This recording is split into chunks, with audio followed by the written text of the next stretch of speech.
গণভোট বাস্তবায়ন না করে তাহলে এই তৌহিদি জনতা আবার তাদেরকে লন্ডনে পাঠাবে ইনশাল্লাহ। জনগণের সাথে জনতার সাথে যে গাদ্দারি করেছিল সেই গাদ্দারির ফল কিন্তু অবশেষে তাদেরকে মামা বাড়ি দিল্লি পাঠিয়ে দিয়েছে।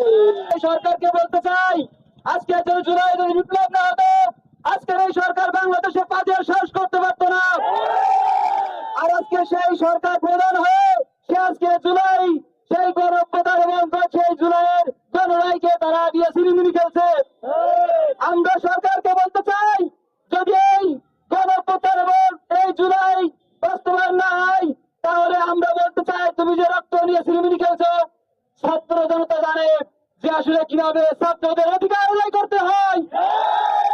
আজকে ছাত্রদের অধিকার আদায়ের জন্য ছাত্ররা কথা বলে ট্যাগ দেওয়া হয়, বলা হয় রাজাকার, বলা হচ্ছে ছাত্ররা নাকি ফার্মের মুরগি।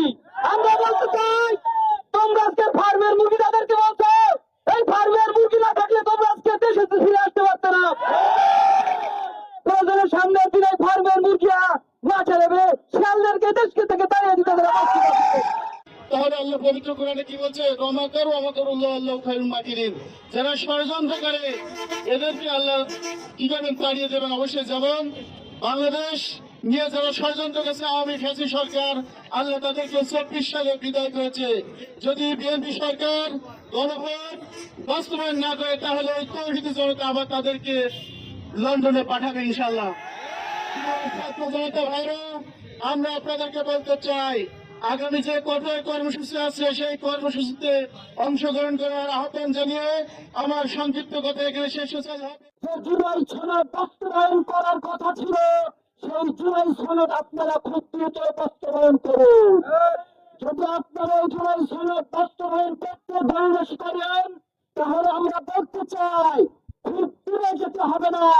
বিগত ফ্যাসিস্ট সরকার জনগণের সাথে জনতার সাথে যে গাদ্দারি করেছিল সেই গাদ্দারির ফল কিন্তু অবশেষে তাদেরকে মামা বাড়ি দিল্লি পাঠিয়ে দিয়েছে। এবং আমরা আজকে বলতে চাই, জনতার কাতারে দাঁড়িয়ে আজকে অনতিবিলম্বে এই জুলাই সনদ বাস্তবায়ন করুন। গণহত্যার রায়